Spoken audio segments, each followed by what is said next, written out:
So, hello. It's been about 13 months since the last video for this game came out, and there isn't a ton to say because the game is still being worked on. It's taking quite a while. I think it's just one person working on this, but I did want to give an update. So, one of the things is that you really need a controller to play this game, but in most of the menus, the controller does not work. I have to use the mouse to navigate through menus. So working on controller support and making sure that everything works in the various different menus is something that needs to be looked at. Something else that I was wondering about was the lack of descriptors. If you go into the divisions page, RK for rank, okay. Name, yes. P for points, yeah. Wins, losses, yes. Everything else, RWL, RS, PL, RP, I don't know what any of this stuff is. So it would be great to have, like, I don't know, you could have like a little legend over here or something that describes what all these are, or maybe you hover the mouse over these and it displays the full name of what that is in like a little pop-up or something so you can figure out what that is. I could maybe try to look these things up to see what they mean, but I shouldn't have to. It should be in the game. So previously, after you would play, well, before you would play a match in my club, you would decide what type of training each player gets, and different types of training will focus on different stats. So you can specifically focus on improving a player's jump or their strength or whatever. That is no longer the case, or it's not the case right now in the game. What happens is that after the game, everybody gets experience points, and then they are automatically distributed into different stats. I don't know how it works. I don't know how it's spread around. I hope that it doesn't stay this way because I like being able to choose where the stat improvements go. Like if I specifically want the guy who's right by the net to have an improved jump stat so that they can block better, I want to be able to focus on that, or whatever stat I want to focus on for whichever player I want.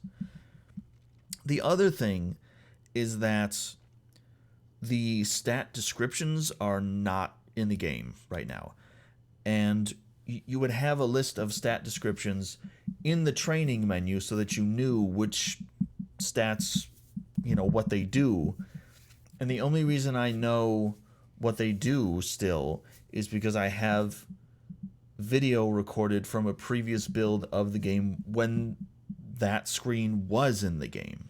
So I really hope they add that back so I can know what's what, and other people can know what's what. We're looking at training mode now, so I can show you something. I do have questions about when the ball isn't hit correctly, if it's my timing being off or that player's stats are affecting what happens. In the tutorial here, you get a rating for your receives. Okay, good, perfect. But during real matches, you don't. Not for receives, not for any other hit. When these mistakes happen and you go for the receive and it bounces out of bounds instead of going where it's supposed to go, I don't know why it's happening. Is it user input error, or that player's stats aren't very good and they made a mistake and they flubbed the receive or the hit? I don't know. So I would like some kind of feedback. I don't think it would be out of the question during matches if you have these displays like they do in the tutorial for at least the receives. to know what the timing is and if you're late, if you're early, or whatever. Because I'm not certain if I'm doing something wrong or if these are glitches, bugs, or whatever. We'll go back to the game that I was playing. But just to continue briefly on that previous point, there have been plenty of times where I'm certain that my timing for a hit or a receive is right, and the ball goes right through that player's hands, or I go to hit it, and like I said, it bounces off their hand out of bounds or does something wonky that I'm not expecting. So I do find that a little bit frustrating. So another thing about receives. If after you receive the ball, you press A, because I'm using an Xbox controller, that sends the ball to the setter who dumps it over the net. Fine. If you press down on the D-pad or the analog stick, that sends the ball to the setter who, with no further button presses, will miss hitting the ball. If you press A after pressing down, the setter will send the ball straight into the net. They go to hit it, and it does like a straight line from their hands right into the net. It does not arc over the net. This cannot be the intended result. I don't know if this is a bug or the setter is supposed to spike it or something, but it always goes into the net. And I tried pressing B to see if it would loft the ball over. B doesn't do anything. So whatever the case is, this is not right. My thought process for the setter was this. You can press A after the ball has been successfully received for the setter to dump the ball over the net. Fine. Or by pressing down after the ball is received, it gets sent to the setter, who then has the option to spike or loft the ball by pressing A or B, respectively. Some teams, I have noticed, send the ball to their hitter every single time they receive. I don't know if this is a strategy for those teams or if this is a bug. I think actually this team that you're watching does this like every time. It always goes to that guy who's furthest away from the screen. This seems entirely too predictable to be doing this every time, because when I receive the ball, I try to spread it around. I spread it around to all four of the players. Sometimes I just dump it. Other times I'm lofting it long or short. I'm spiking it long or short. I'm like doing all these things. And other teams are just like, nope, we have one game plan. We're sticking with that one and we're not doing anything else. So is this intended? Are some teams just committed to one game plan? I guess that would make sense. I mean, I'm sure we've all watched sports teams go out onto the field or the court or the ice or whatever, and you're like throwing your hands up like, why do you keep doing the same things that aren't working? Like, you need to change your game plan and they just won't do it. So I guess if this is intended, it makes sense that some teams just don't get the message that they need a different game plan. But if it's not supposed to be this way, and this is a bug, then this definitely needs to be fixed, because it's just it's too predictable. Even though I'm losing in this game and I should be doing better if I know what they're gonna do, or I know the player that they're gonna send it to, but I guess I'm not that great at the game. But something I wanted to point out. The last thing that I want to leave you with is a suggestion for the future. So I have this screenshot that I took from the video that I had of a previous build of the game, and these are the stat descriptions that I'm talking about. These are the different types of training that you could do to focus on particular stats, and I hope that they bring this back. But stamina at the bottom, is one of the stats. It says a tired player will have all actions done poorly. Not ready. Clearly, at that time, it wasn't ready to go either.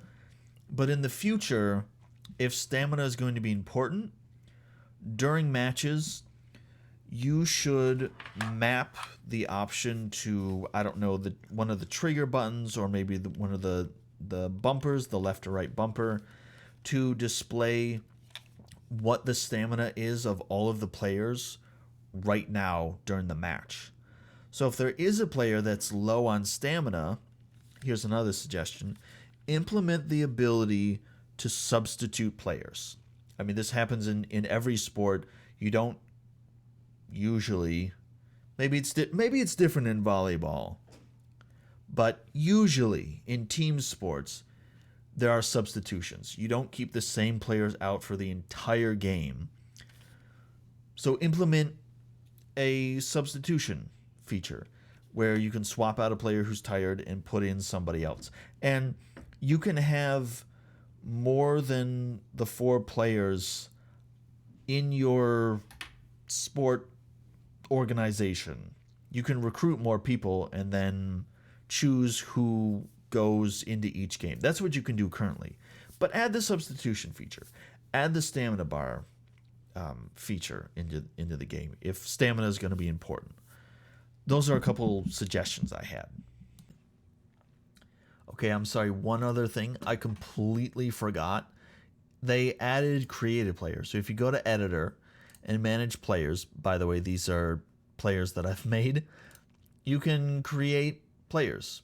You can randomize what they look like if you want to, or you can go through and edit all the different stuff here: eyebrows, hair, hair color. You know, you can have different accessories, give them sunglasses, give them a mask, give them glasses, earrings. Like, you know, you can do all this stuff. You can give them like a hat and stuff. So you can create your own players, and then you can have them have whatever stats that you want: their name, their display name, their age.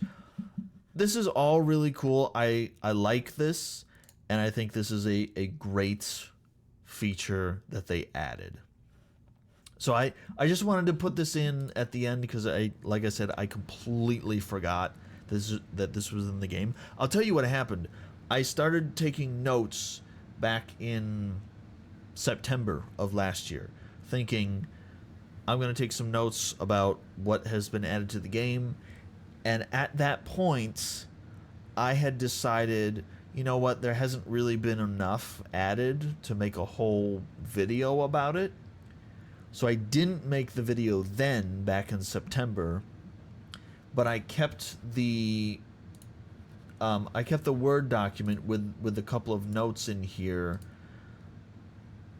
from that time. I guess I'll say what else is in here. They added sets to exhibition mode, so you can do 1 to 3 sets, and the max score per set can be 15 or 25 points. That was it. Create a player, changing the number of sets, changing the maximum score. That's all I had. And I'm glad I didn't make a whole video about that, because that would be like 2 minutes long and wouldn't be much of anything. But apologize again. I wanted to add this in right at the end. You can manage teams too. You can make a new team if you want to also, and use that. But yeah, just wanted to add that in. Sorry about that, but they did add that stuff, which is good. So that's about all I have for you. I do enjoy this game a lot, and it is being actively worked on. There have been updates this month, actually, in March 2024, which is when I'm recording this. It's slow progress. I think it's just one guy working on the game, which is fine, but it does take a bit longer to get things updated.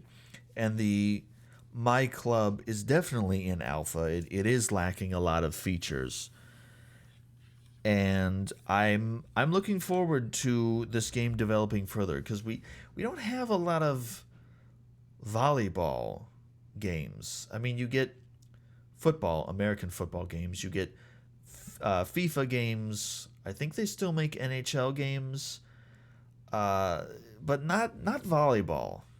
You don't see volleyball very often. So looking forward to it. I will keep you updated when there's more. I do apologize that it's been so long since the last video, but there just hasn't been a lot to say. I could probably do shorter videos in the future if there's like some updates that go on, just to let people know that, hey, yeah, it's still going. In fact, I probably will do that so we don't go, another 12, 13 months before another video and you can get some information about how the game is doing. But it is actively being developed, so I'm looking forward to how things go. Thank you for watching, and I will see you next time.